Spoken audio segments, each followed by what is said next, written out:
Thank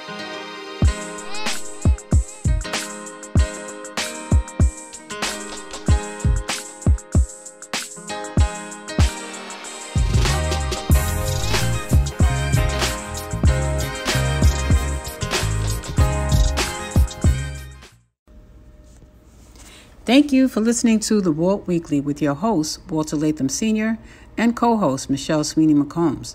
You can find us at www.thewaltweekly.com. On social media, Instagram, The Walt Weekly, Facebook, The Walt Weekly Podcast, Twitter, Walt Weekly, and Podbean, The Walt Weekly. You can also find us on iTunes, Spotify, iHeartRadio, Pandora, and other streaming platforms. Please like, follow, and share The Walt Weekly.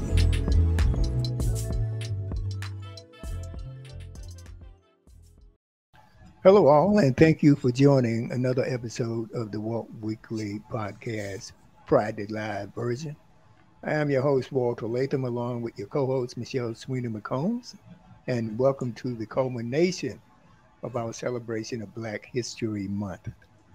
Before we proceed, I would like to thank my partner, Michelle Swiney McCombs, with whom we would not be in the position of growth we now find ourselves.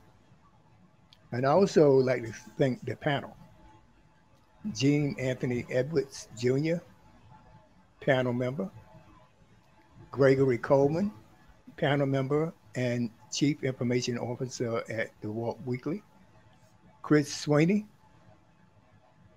panel member, Sgt Ernest Robinson, panel member, and political expert and motivational speaker. I just threw that in there just to make that, round that out, all right, because it brings a lot to the table. All the panelists bring a lot to the table, just from different vantage points.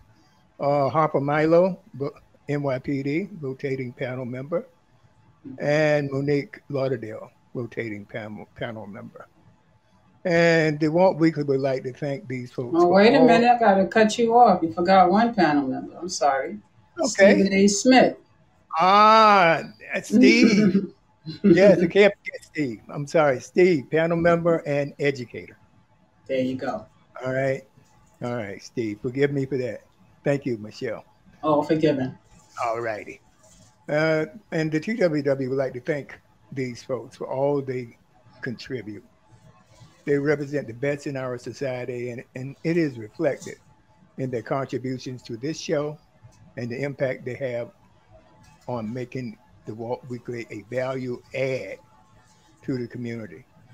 We love you guys, and we thank you so much for helping us help ourselves and provide value to the community. This episode is the culmination of a series of events for the celebration of Black History Month. To that end, you will enjoy the two guests that we have graced us with their appearance, hopefully today. And as we celebrate Black History Month, this special occasion, and this is the first year that Walt Weekly is in a position to do that. And I want to thank everybody. Now I'd like to turn it over to Michelle. And what's up, sis? Hey, thanks, Walter. Everything's good. Thank you. I'm blessed, and I hope everyone had a great week. Thank you to our panel guest, which is now officially our weekly guest. You know, they will be with us hopefully forever, right, guys? So I thank you, and you guys did a great Black History Month part 1 and part 2 shows. Yeah.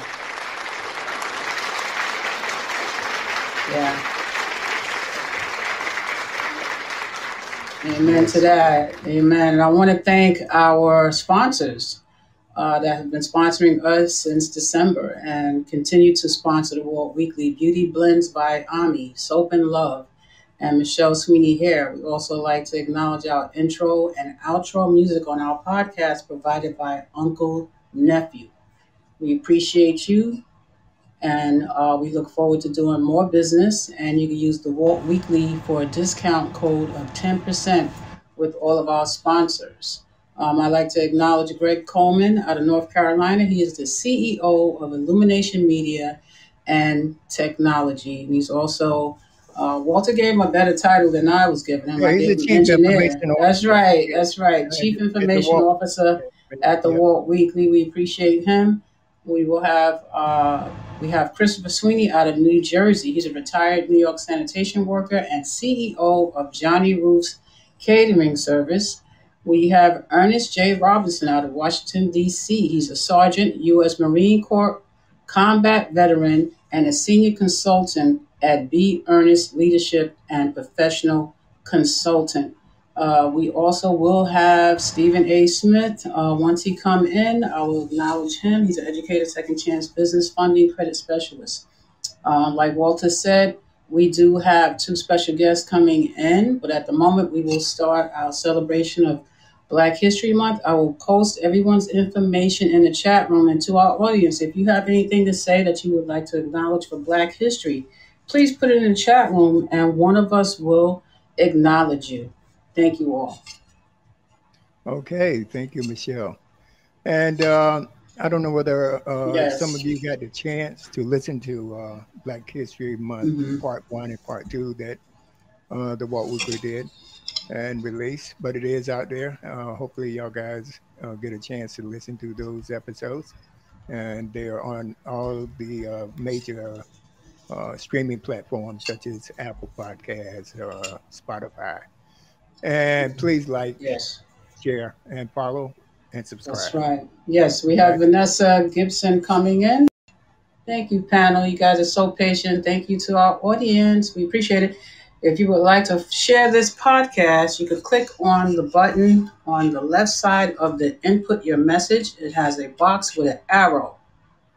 And you can share this on multiple platforms. You can share it through Messenger, message, email, and you can actually post it on Facebook if you like. We appreciate you guys sharing this podcast. And Vanessa's coming in shortly. Okay, I'm just waiting for her. Here she is. 1 second. Welcome, Vanessa. Hi, good evening. Can you hear me? Yes, we can hear you loud and clear. How you doing? Wonderful. I'm good, everyone. I apologize. It's been a very hectic, unexpected day, but all good. Oh, it's all good. Thank you. So let me introduce this young lady, Miss Vanessa Gibson. She's a New York City Council member, 16th District. Ms. Gibson proudly represents the Bronx 16th City Council District. As the West Bronx voice at City Hall, she passionately advocates for affordable housing, low-income families, seniors, job creation, and meaningful opportunities for our youth. Ms. Gibson has been a leader in school safety, championed criminal justice reform legislation, and is a vocal proponent of anti-gun violence programs. Under her leadership, the council was able to secure funds necessary to expand the NYPD's headcount, almost 1,300 officers in FY16, and expand the DA's baseline budgetary allocation by over $21 million in FY17, with over half of the money going to the historically underfunded boroughs of the Bronx and Staten Island. Welcome, Ms. Vanessa. Thank you for joining us for our Black History Month show. Thank you so much. Happy Black History Month to each and every one of you. Thank you. Thank you. So I know you're busy. We know you're running for a new campaign and you're extremely busy, but I appreciate you taking the time out just to bless us with some Black history comments and also to tell everyone about your new campaign as well.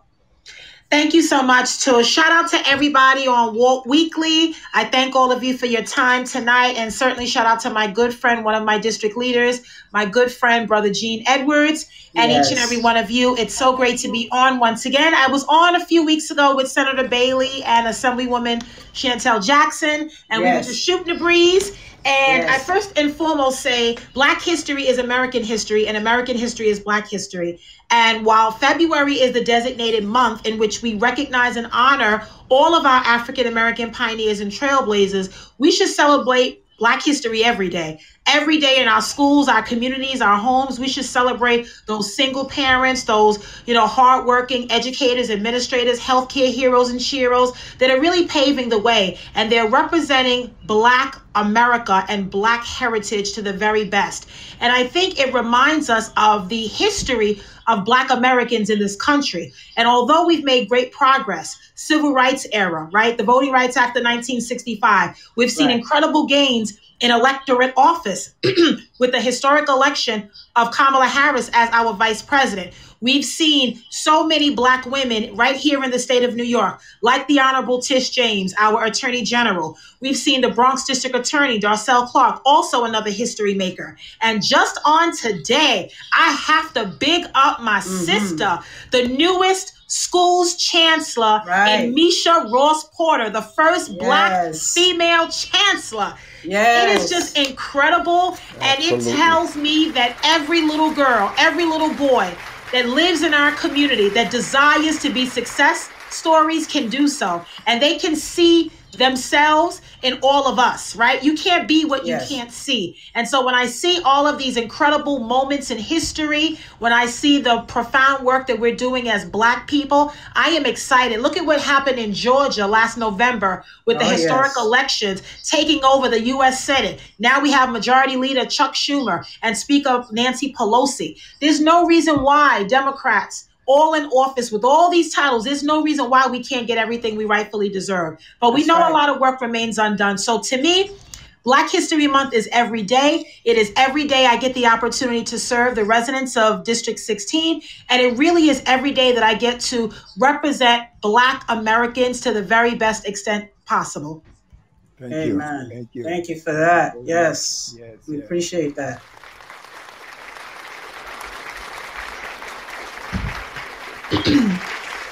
Awesome. I love it, Walter. Thank you. So, Walter, you have anything you want to ask her, or do you want to? No, I want to have her speak a little bit about her ambitions. Sure. Her next steps. Sure. With maybe a little bit more of history.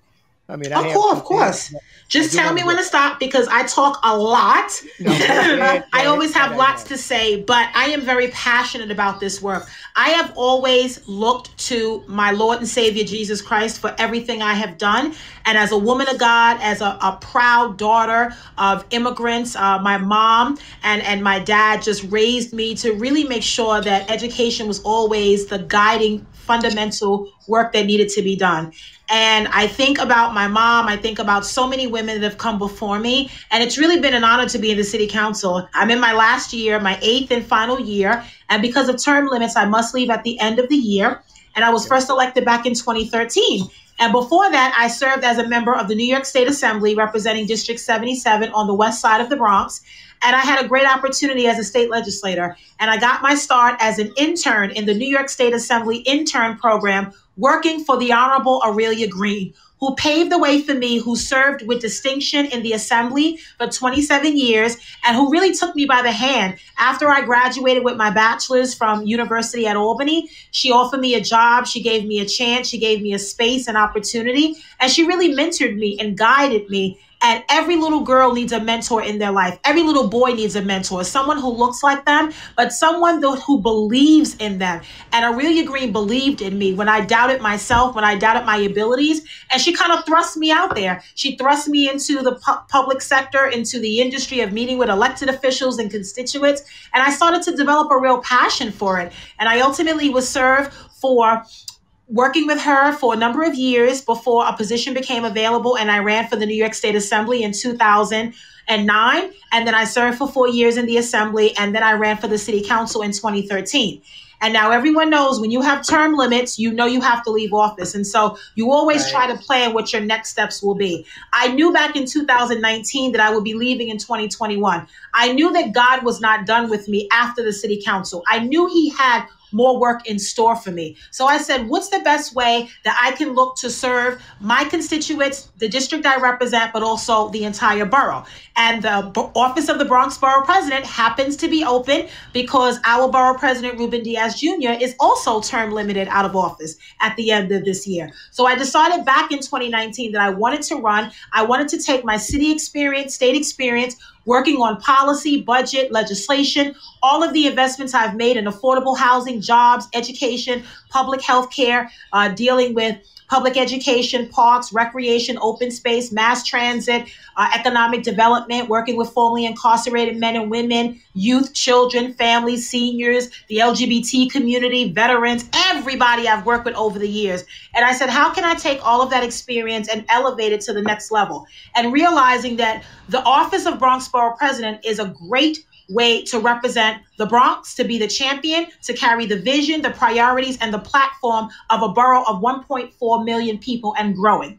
And now with the new administration coming in January, there will be a new mayor, public advocates running for re-election, new comptroller, and almost 40 members of the city council, almost a brand new city administration. So we have to look at opportunities where we can elevate ourselves, but also be champions for the borough. And so back in 2019, when I decided, I started opening an account. I started talking to people about the work I wanted to do, the passion, the platform, the mission, the fundamental purpose that I believe I have. And I really started to carry that message across. And now the election's 4 months away. The election's on Tuesday, June 22nd, a Democratic primary. We now have ranked choice voting, which is new for us, where you can vote for up to 5 candidates for each election. And now it's an opportunity to really propel all the work I've done at a borough-wide level. So I'm very excited. I'm excited because we will make history as the first African-American and the first female elected borough president of the Bronx. And when you look at all of the ascensions of women and women of color that are running for positions, never designed, never ordained for them, they're stepping up to the plate in a real transformative way. We're shattering the glass ceiling and we're saying, you know what? It's our time. Women are stepping up, and women have always been on the front lines. We've just never been recognized, right? We've always been in the boardroom, in the state houses. We've always been the CEOs, the presidents, the educators, the administrators, the principals, but we've never gotten our recognition. And even today, we still deal with gender inequity and pay parity, where women and men do not make the same amount of money for the same level of work. And it's unacceptable. So all of these things I want to take to Borough Hall. I want to focus on jobs and food insecurity, affordable housing, economic development, access to quality health care. I want to stabilize families. I want to invest in families. I want public-private partnerships. I want it all. Why? Because we deserve it all in the Bronx. And I'm not being shy about that. I don't want pennies. I want the whole thing. I want the dessert and I want the meal, because the Bronx has been shortchanged for far too long. Think about it like this. We have the highest death rate to COVID-19, the highest rates of asthma, heart disease, obesity, diabetes, and high blood pressure. We have the highest of everything. We are first in everything bad and last in everything good. And we've lived with this distinction for years. It is time to change those statistics into success stories so that young people can see, yes, I may be from the Bronx, but so what? I can achieve, I can be destined for success, and I can go on and do great things and come back home and give back to my community. That's what we want for every Bronx child, for every family, regardless of where they live, their zip code, their nationality, their ethnicity. None of that should matter because we're all in this together. So that's our campaign. That is our message. It's Forward Together Bronx, because we believe COVID-19 was a setback, but every setback is preparation for a comeback, a strong comeback, stronger and more vibrant than ever before. And that's what our campaign is about. Amen. Hey, Walter. Hey, Gene. Walter. Gene. Hey, Yes. Michelle. Hey, Hi, Vanessa. brother. Hey, panel. And Hey, what's up? And to our you to our doing? listening audience. I'm doing well. To my listening audience. Thank you. I have a question. I have a question for Vanessa. Yes, Mrs. Porter became the first New York City chancellor that's a black person and a black woman at that. And you're campaigning to be the first black woman to be the Bronx borough president. Now, considering in retrospect how long Black people have been in New York City, do you feel as though it's a good thing that we're becoming the first in 2021? Or do you feel like it's a stain on the history of New York City that Black people and Black women in particular haven't been promoted in the past? I agree with you. I think it has been disappointing that you continue to see African Americans make history in so many levels. Also, remember earlier this year, we have the first ever president of the SUNY Board of Regents in Leicester, right? And just looking at so many things that are happening across the city of New York and across the state. I obviously am very excited. I think there's momentum that is growing, but it's just a painful reminder that Black Americans have come a long, long way, a mighty long way through a lot of challenges, a lot of hurdles, and yet we're still standing, we're still surviving, we're still moving onward and upward. But it also reminds you of the struggle. That struggle has been real for Black Americans in this country, particularly when you talk about issues around criminal justice, when you talk about civil rights and racial equality and social justice. Black Americans have always been denied. We have had to fight for everything that we have received in this society, from voting to the ability to get access to benefits, from education, everything you can think of, we have had to fight for. And so when I see individuals like Misha Porter become the chancellor, when I see people like Lester Young, that's his name, Lester Young, as our new Board of Regents chancellor, I am excited because it's a reminder that the struggle is real, but it is also a reminder that it's our time. And we all have seasons. We all have a time and a reason and a season while we're here on this earth. And all we want in life is to allow our people to be uplifted, to give our children a better future than we had, and to really make sure there's a system of equity. Why are we still being judged by the color of our skin and not the content of our character? And it's sad sometimes. It's so painful when you see the same intergenerational poverty, underinvestment, when you see violence and gun violence and so many things that have been happening. So yes, it is our time. It is our time to step up, to shine, to lead with compassion, with conviction, and with commitment, and really make sure that our values are reflective of all people. So while we may stand in these positions of power as Black Americans, we take care of everyone. It's not just about elevating Black people. It's about elevating all of God's people. And I say that because we are all Black Americans in some way, no matter where we come from, the Caribbean island, African countries, and the African continent and diaspora, well, whether we're New Yorkers, we have some sort of African ancestry in our blood, right? That's who we are. And so I think, again, while it's disappointing sometimes to see the struggle, I am excited when I see the history that's being made every single year. Okay. Awesome. All right. Thank you. Now, Vanessa, I do want to point out, and I think prior to your coming on, I was commending the panel that we have on the Walk Weekly. And I was thanking them, number one, for their support and their participation and being a part of the team. But I also wanted to thank them for what they've done to carry forward our legacy and their legacy, to make sure that kids are educated, to make sure that kids contribute to society in a positive way.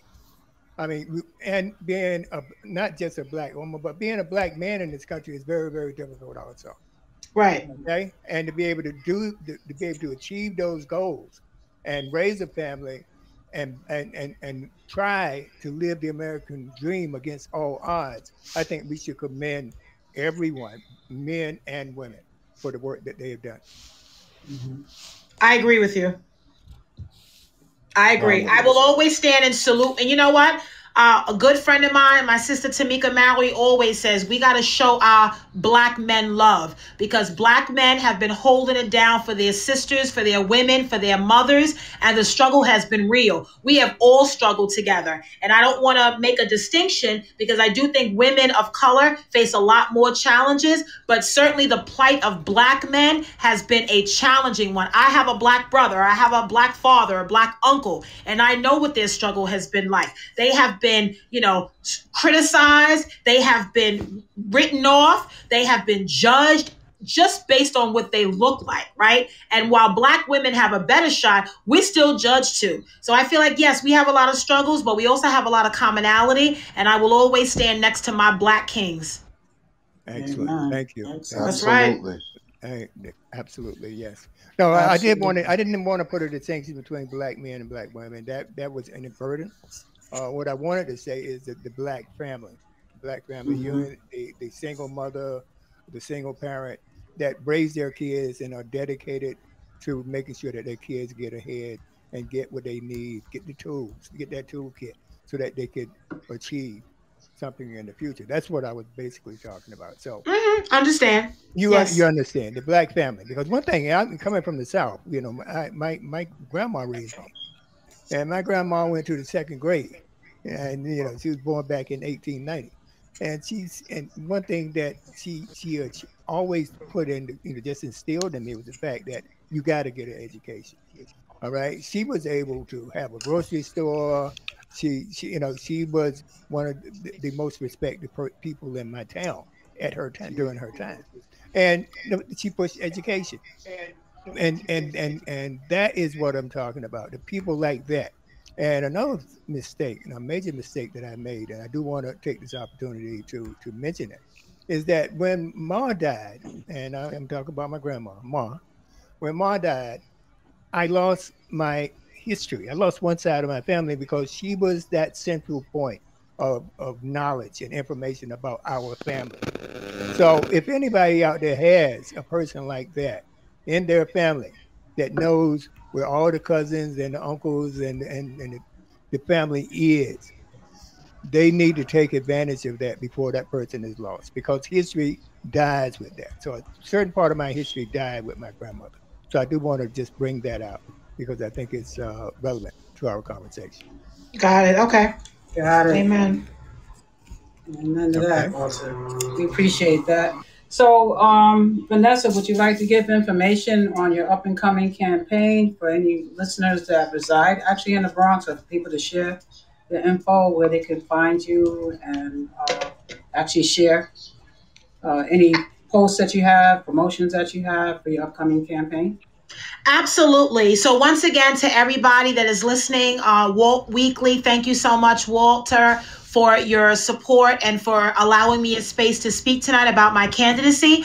I am Vanessa Gibson. I'm a council member, District 16 in the Bronx, and I am running to be the next borough president of the Bronx, because the Bronx needs a leader who is a champion for the people, who is unafraid to make tough decisions, who is ready, willing, and able to do the work on day one. Someone who does not need on-the-job training, but someone who has a track record of accomplishment, and someone whose work will speak for itself. Someone who's been in the trenches during the pandemic, giving out food and PPE, and reminding residents that they are not alone during the greatest time of challenge. We have been out there. We have invested millions of dollars in our public schools, School District 9, our residents of public housing, new housing projects, new construction of parks, playgrounds, renovating our libraries, supporting after-school programs, cultural programs, adult literacy, after-school arts. We have done a lot in the 8 years we've been in the city council. And now that our chapter in the city council is closing, we are looking forward to this new chapter of leadership. The Bronx is ready for a transformation. We have to rebound from the devastating impacts of COVID-19. This pandemic may have knocked us down, but we are resilient and we are tough, and we're going to get back up because our children need us. Our families need us like never before.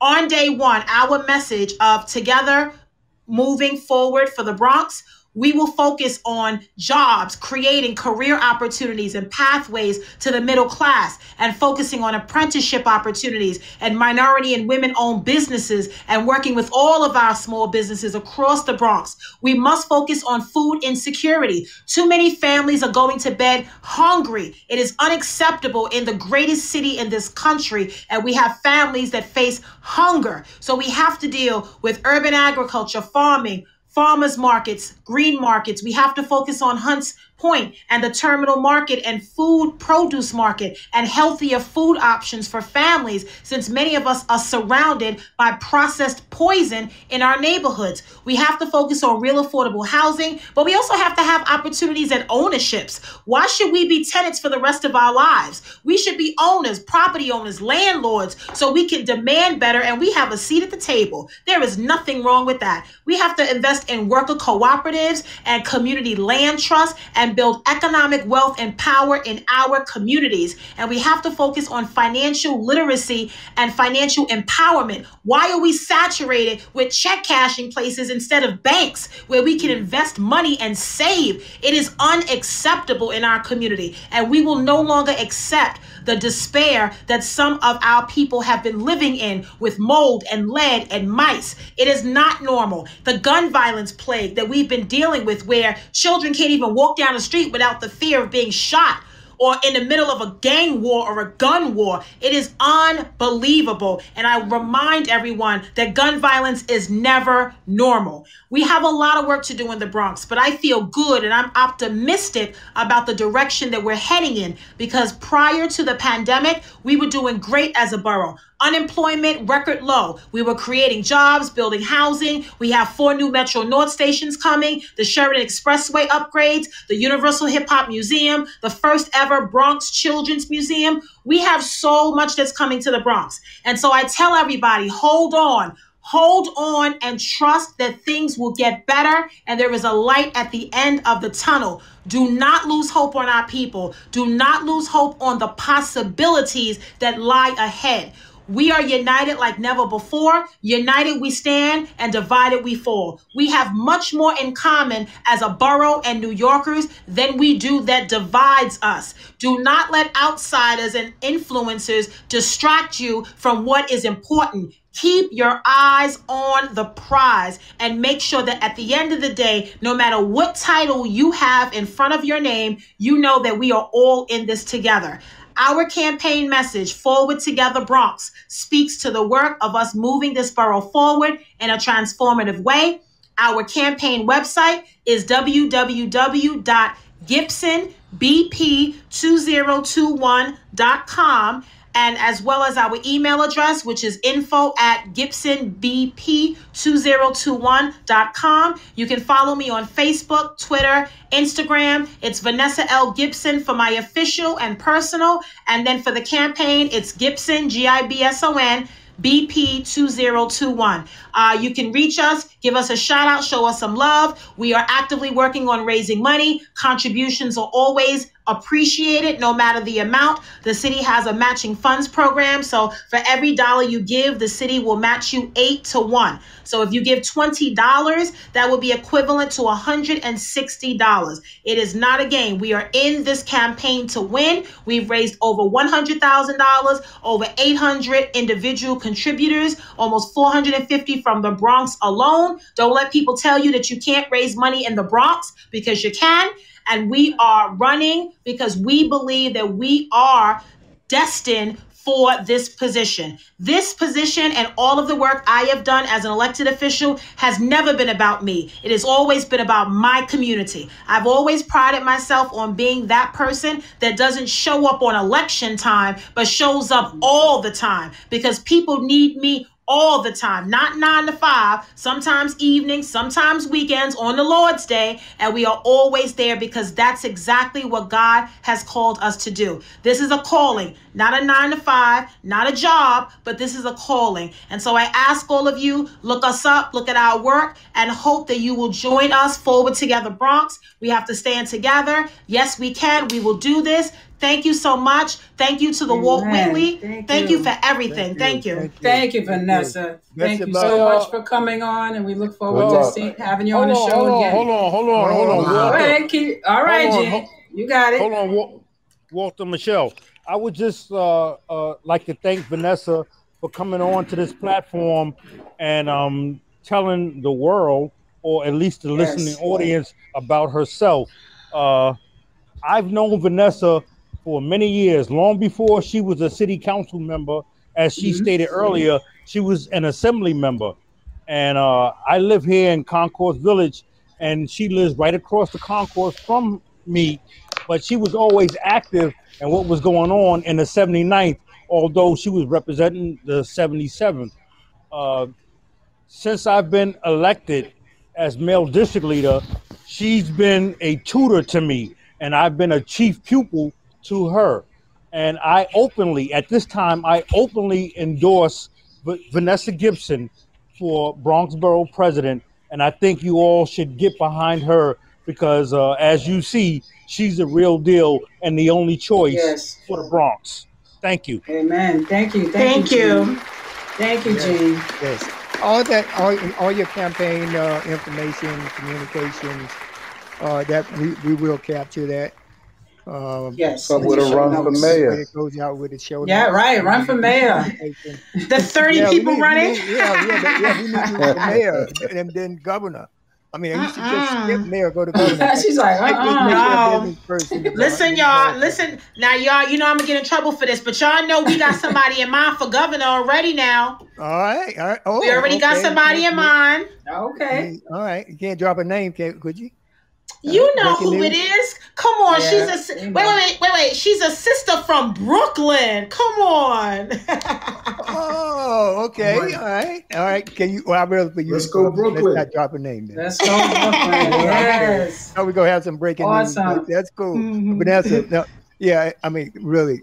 We appreciate you so much. We'd love to have you back on the show again in the future. Yeah. And Gene, thank you for always giving us this platform with the Bronx representatives. Thank you. Us. And we look forward to hearing back from you, maybe prior to the primary election. Yeah. All right. To see how you're doing. Sure thing. And thank you. You have our support. Thank you so much, everyone. Peace and blessings. Happy Black History Month. Happy Black History Month. Thank you. Okay. Thanks again, everyone. God bless. Awesome. Yes. Thank you, Vanessa. That was incredible. Right, so guys, we have another great guest. Keith, I don't want to mess up pronouncing your name. I always do that. Keith. Suede Reese Jr. Okay, there you go. Calling in from North Carolina. Welcome. By way of Brooklyn, New York. By way of Brooklyn, New York. Yes. He's the founder of Two Kings Entertainment and owner of Step Correct. He's a host, a radio personality, and he does voiceovers. Oh, wow, that's interesting. Actor and a producer. He's co-owner, host of Live from the Yard. He's been for 15 years, right, Keith? About that long? Yeah? That's correct. That's correct. Yeah, based out of New York City. Is a 2-hour nationally syndicated hip-hop, R&B, college radio show, which attracts over 600,000 listeners at colleges and universities across the nation. So Keith is coming in today to speak about his virtual step show tomorrow night, right, at 6 p.m.? Is it 6 p.m. or 8 p.m.? It is 6 p.m. Okay, awesome. I'm definitely going to be in there. We just want you to come in, give us a little bit of Black History Month for us with your journey, and also tell us about your Step Correct show. Sure. First of all, thank you all for having me on here. It's a blessing to be here on any platform during this time. And just hearing, thank you. Yes. Hearing the young lady who spoke before me, if I was still living in New York, she would definitely have my vote.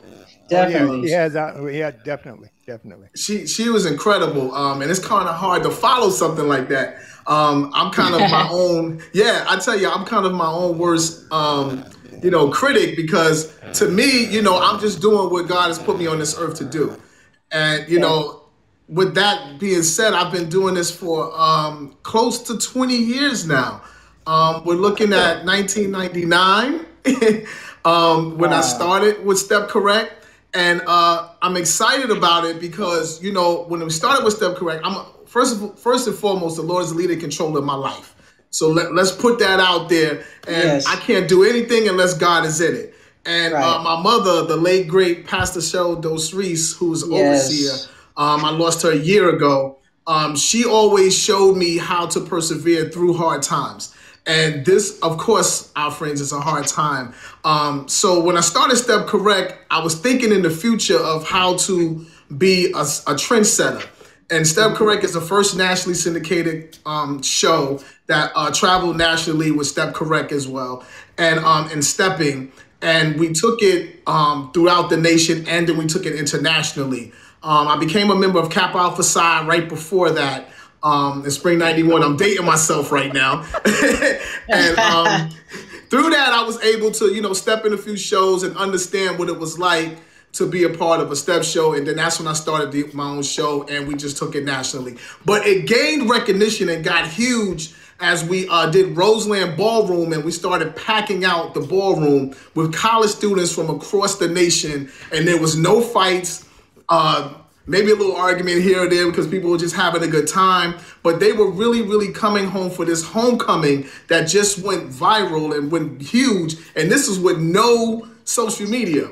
Just me going from dorm to dorm room, knocking on doors, going from dorm room to dorm room, and just, promoting this show. And so the show got big, and that's, a little bit about my history, but then it got recognized by CBS, NBC, BET. We have a show that was featured on MTV called True Life, I'm Steppin'. And then it went into LA Songs of Success. So God has truly blessed me with that. He truly has, and I was able to pioneer the first national step show. Thank you so much. But what's important about tomorrow night is now we're missing out on homecomings. We're missing out on any show that we're used to having, which is a yard show, which is just a celebration. We're not able to get these things anymore. And so with this virtual show, we had to find a safe way to do it. So we rented out a hall here in North Carolina, built the stage, and we had teams come in individually. Of course, we checked their temperatures. We did all the COVID testing we needed to. The camera crew was masked up, and it took us several weeks to make this happen. Some teams couldn't come in, and so what we did was we had them send in video, and we put together a team of producers, and we put it together, and CIAA really embraced the show and put sponsors behind it, and we were able to make it happen. That's awesome. Yeah, because y'all normally at this time of year, you're down in Charlotte for the CIAA tournament, right?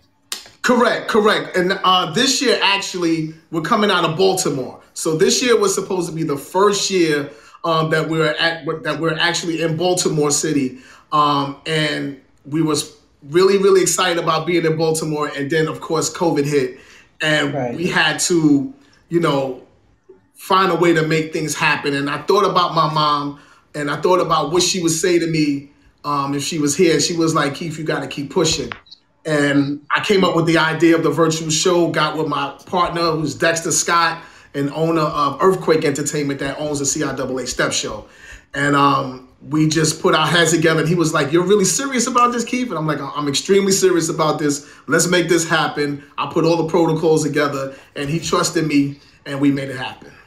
Excellent. Awesome. It's amazing what you can do when you push against the wall like that, and you have to adapt. I always say, if you don't adapt, you don't survive. So it's a matter of making that adjustment. Correct. Very proud of you. Thank you. Yes. This is a show that's going to keep the tradition of stepping alive. And those of you who are listening that don't know about the tradition of stepping, it started back in the early 1920s. It was a way of fraternities and sororities, African-American fraternities and sororities, showcasing themselves to the campus and basically gathering more members. As y'all know at this, it's Black History Month, of course, and it's Black History Month for me every month. But as you know, Black people couldn't, we really couldn't congregate together on campus or be a part of other organizations. So we had to stick together. And as we formed our fraternities and sororities, this was our way to advertise back out to the colleges and to advertise back out to the campus. And it is called an African boot dance. And we basically brought that over into stepping, and it just took off from there. But it started in the early 1920s. That's amazing. Right. So do you guys honor Black history? Do you try to do a routine in your step shows every year prior to COVID? We definitely do. I would say that the organization that does it the most in every show, no matter what, is Phi Beta Sigma. Actually, Phi Beta Sigma and Zeta Phi Beta, they're the only organizations that are constitutionally bound as brother and sister. You know, as they would say, like the Qs and the Deltas, they're kind of brother and sister, or the Alphas. Bro. And the AKAs. I was waiting Going on, bro? Ernest. I was just waiting for us to show some love. That's all. You know what I'm saying? I was gonna call you out when he finished. Go ahead, man. We're gonna go. Go ahead. No, let him finish. Shout out to the brother who make us sound fine. As you know, we share the same year, brother, so we definitely in common with that, with 1911. No doubt. But Phi Beta Sigma Fraternity Incorporated and Zeta Phi Beta Sorority Incorporated, they are founded on the principles of African traditions. So they will do a lot of African steps that you'll see going on. But we definitely, all the organizations, of course, embrace our culture, and we have those, those rituals in place. Awesome. That's great. So we have panel on here, Keith, that we have. Okay. We have Greg Coleman. You know Greg. Greg, that's my brother. That's your brother. That's my brother from another mother. Without a doubt. Yes. Without a doubt. I said, yes. My man Keith's on here. Y'all just don't know. Keith is definitely like my other brother. Yes. And his dad was a big mentor to me throughout, started me coaching and has given me insight, on so many things. His mom, I can remember, his mom, he talked about how strong and powerful and influential his mom is. I can remember him playing football, as a child, and mom would be the most vocal person on the field. And that's right. By far. And, she was a strong personality, and she showed, that by, what a strong woman of God, she is. So you can see that in Keith. Even as a youngster, Keith always had vision, always had big dreams, big ideals, and you're seeing that manifest itself in what he's doing now. I know, being a Charlotte resident, just how powerful and how much he's affected the CIAA tournament, with Step Correct. So it's just going to keep getting bigger and better, and there's no way he's going to let something like COVID shut him down. No. This is true, Greg. I love you, man. My mom was my biggest cheerleader. She would have the bullhorn out there. That's right. And guys, if you don't mind, I mean, we are talking about stepping in my show tomorrow, but I would be remiss if I didn't mention how strong my mother actually was. She endured 5 open heart surgeries, 2 metal heart valves, a pacemaker. Okay, and between all of that, had to go. I would love for everyone who can hear this to hear this, because as I mentioned, and I ended with the 3 strokes, correct? And from that, ladies and gentlemen, in between that time of about period of 15 years, she endured all of that. She obtained 2 masters, a bachelor's, and a doctorate of sacred theology. And I was like, wow, I was blown away. I mean, she's going to school and to class with bandages on her chest. That's how dedicated to God and to the mission of Lord that she was. So I just wanted to make sure that I shouted out my mother, because she was my biggest supporter, and I'm going to champion her every chance I get. And that's Overseer Dr. Cheryl Dos Reese. I miss her, but because of her perseverance through everything that she went through, she's still striving. I mean, she would pray for the doctors before she was getting ready to go into each of her surgeries, and they were just impressed and wowed with her courage and her strength. So that's where I get it from. So, Greg, you absolutely correct, brother. Blessing. Thank y'all so much for that, and thank you for listening to that part. I appreciate that. No, thank you for sharing. We appreciate you. Yes, definitely. So, yes, so ma'am. Go ahead. No, go ahead. Yeah. So to be a part of the show, you do have to go on and log on to CIAA Step Shows within that's.com. And that's CIAA stepshows.com. And once you get on there, you'll click the button that says get your free link here. The show is free. That was one of our biggest things that we wanted to make happen, and the sponsors believed in us enough. Once we submitted the final product that they loved, they put the money behind it, so it's free. It's a free link. And everyone else can also partake in everything that's happening with CIAA, not just the STEP show. So if you click that link and you just put in your information, they'll send a link to your email, and you'll be able to see everything. The STEP show, there's a concert going on actually tonight, and then there, of course, our STEP shows tomorrow with the comedy show. Right. All right. Do we have that link? Yes, I just posted it in the chat room. Excellent. Mm-hmm. All right.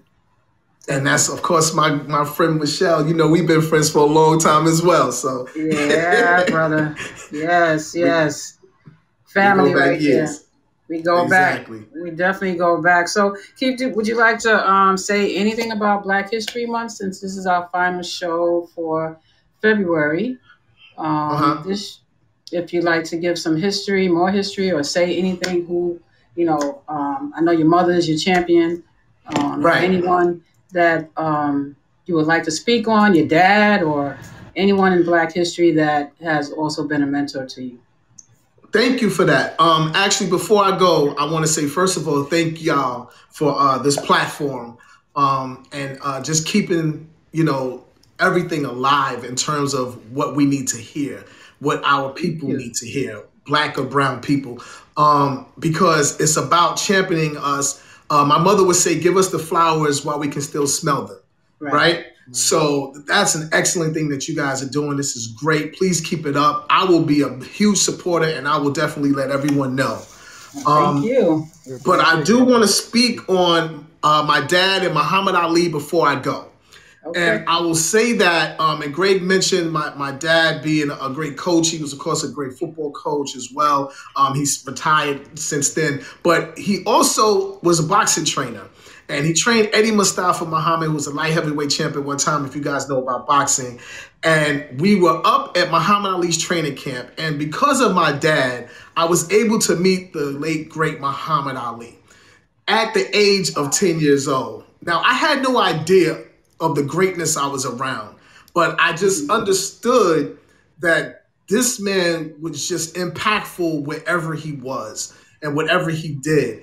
And I would say for now in Black History Month is that when I go, I know that I will not be as great as him, even though I'm praying to try to accomplish things in life. And some people say that you have championed a lot of things, but I want to be remembered like this man was remembered, as being impactful to people's lives. No matter how that is or how successful you are, you have to impact people's lives. And so hopefully through the grace of God, when it's all said and done and God says, well done, and he brings me to an expected end, I would have impacted people's lives the way that the late, great Muhammad Ali did. And I'll leave y'all with that. That's amen. great. Amen. That's awesome. That's awesome. Thank you, Keith. Thank you. Thank y'all. Thank y'all so much. Yes. Ernest, do you have anything you would like to say to Keith? My fellow Greek brother. No, I'll watch him call. I mean, I had all, how many thoughts, since 1991. So, good gosh, how many times he might have dropped his cane. I actually did drop it 3 times. But 3 shows. I did. Right. I did. But wow. But nah, so I had looked them up on LinkedIn and actually sent you a request. Okay. Because I had your reputation that obviously preceded you, and so I wanted to make sure that I, had the opportunity to hopefully be able to connect and maybe be able to share some things with some of the individuals that you are touching and being able to help promote your ministry that you're currently, sent here to do. Thank you, sir. No problem. And the only question I had, so what school did you go to? I went to SUNY Albany, upstate New York. And that you pledged there? And I pledged there, Capitol Road Chapter, Spring 91 Deuce Club, baby. Okay. And so, matter of fact, so do you, yes. So how long have you been in Charlotte? Because I came there. Do you remember 1911 United? I remember that. Q's and Newts working together to promote, to support President Obama. Support President Obama. Yeah. I actually was in New York at the time. I moved, and I'm actually in Durham, North Carolina. Charlotte is just where the show was, but I'm stationed in Durham, North Carolina. So I would go back and forth to Charlotte to just produce the show. Got it.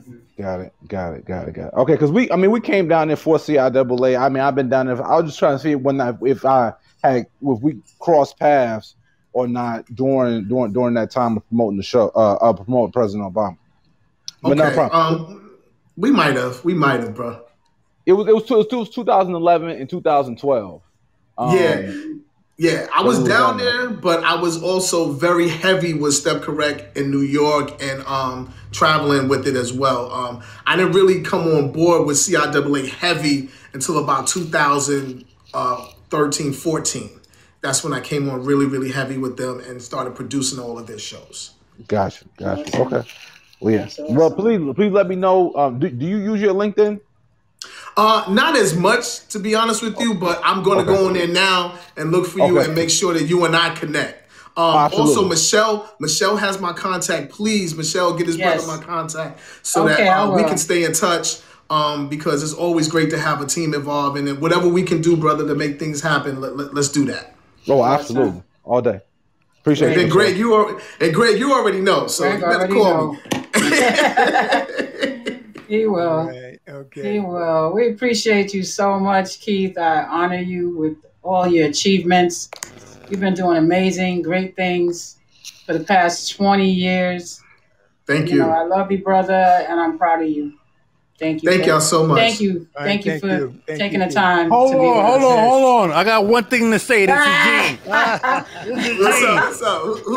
Hey, what's up, Gene? How you doing? Hey, what's up, brother? Look, man. Thank you for the history and thank you for everything you did. I just want to say to you is that Vanessa Gibson is the city council member in my district. And oftentimes when we attend events, she speaks first and then I have to speak after her. So I understand your pain, brother. I understand your pain. That's a hard act to follow, bro. That's a tough act to follow right there, boy. You got to bring your A game messing with her. Yes. I truly hope that she wins. She has my vote. Like I said, she definitely has my vote. Amen to that. Yes, my support. Our support. Definitely. Yes, definitely. Yeah. She will win. Yes. Well, listen, guys. I actually have another. Yeah, we get it. They set me up with back-to-back interviews. I got like 3 more to do. No problem. I'm so honored and blessed to be here. Thank y'all so much for giving me your time and your platform. See you tomorrow night. Thank you, brother. Yes. CIAAStepshows.com. CIAAStepshows.com. I'm going to be here. All right. All right. Take care, y'all. God bless. Take care, Keith. All right. God bless. All right, guys. Okay. Wasn't that awesome? That was awesome. Yes. Since I am the senior gentleman here, I do have to let y'all guys know that I did have a contribution for Black History. Yes. And her name is Mae Jemison. And she's an American physician and a NASA astronaut.